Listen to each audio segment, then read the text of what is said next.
Salam sejahtera buat kita semua. Di sini saya akan menjelaskan tugas saya dalam mata kuliah Teknik Pengolahan Hasil Pertanian atau PKM bidang GFT. Perkenalkan, nama saya Stead Iken Risitorus, NIM 19030854 dari kelas TEP B. Pendahuluan. Sebagai negara berkembang, Indonesia tidak luput dengan kegiatan pembangunan, misalnya perumahan, gedung-gedung bertingkat di kota-kota, ataupun membuka daerah baru sebagai jawaban dari perkembangan masyarakat sendiri. Salah satu permasalahan utama di Sumatera Utara adalah tingginya biaya konstruksi bangunan dan lahan.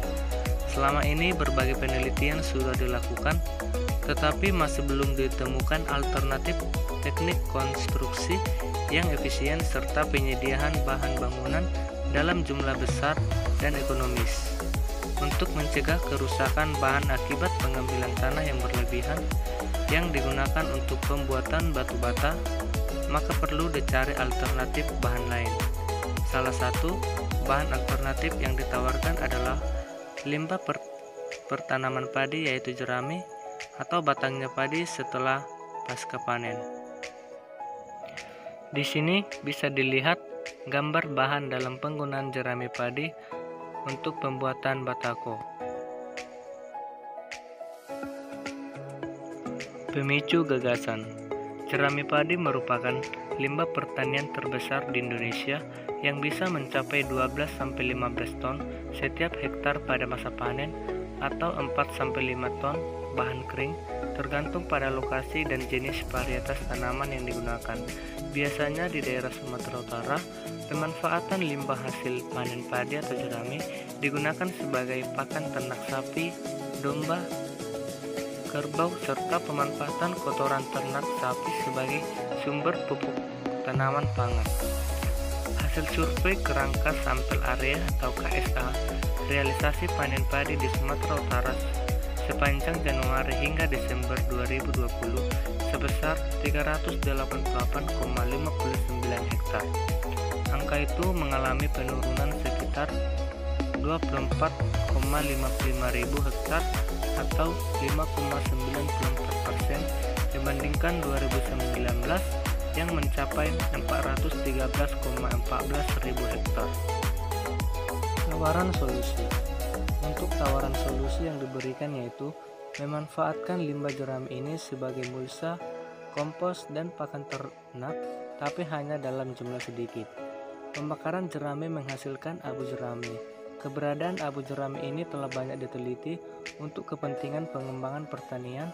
Akibat dari pembakaran ini dapat meningkatkan suhu udara di permukaan tanah mencapai 700 derajat Celcius, sehingga dapat memusnahkan mikroba yang berguna dalam proses biologis seperti perombak bahan organik, pengikat nitrogen, dan mikroba yang memiliki fungsi biologis lainnya.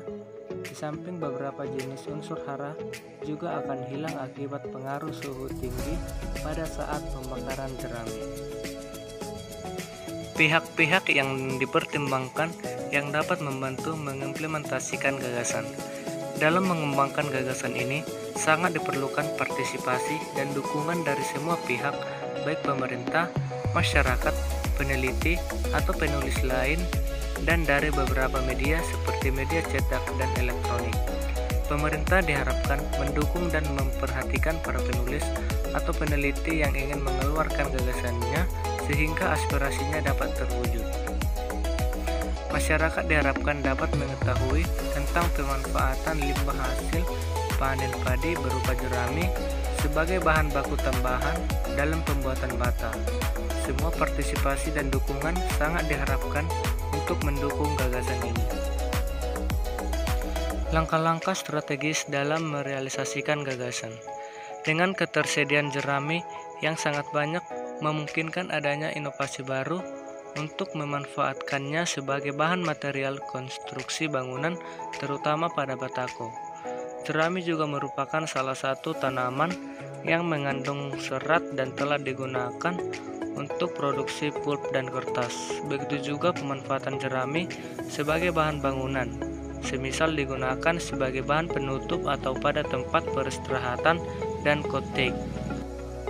Alasan lain penggunaan bahan jerami untuk bahan campuran bataku adalah menciptakan bangunan yang ramah lingkungan atau eco-arsitektur dengan sentuhan teknologi baru.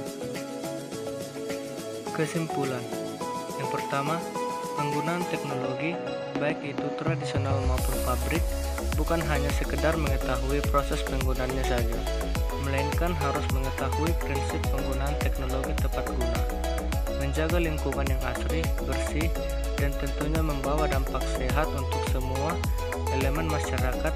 Memang suatu hal yang tidak mudah, namun perlu dilakukan. Bahan bangunan ramah lingkungan saat ini sangat dibutuhkan untuk menjaga generasi masa depan yang menjadi tujuan mengurangi konsumsi energi, emisi, maupun sampah atau limbah agar terciptanya bumi yang nyaman. Selanjutnya, pemanfaatan limbah hasil panen padi atau jerami mampu menciptakan pembangunan yang ramah lingkungan atau ekoarsitektur dengan sentuhan teknologi baru. Demikian yang bisa saya sampaikan. Saya mohon maaf bila ada kesalahan. Dan akhir kata saya ucapkan terima kasih.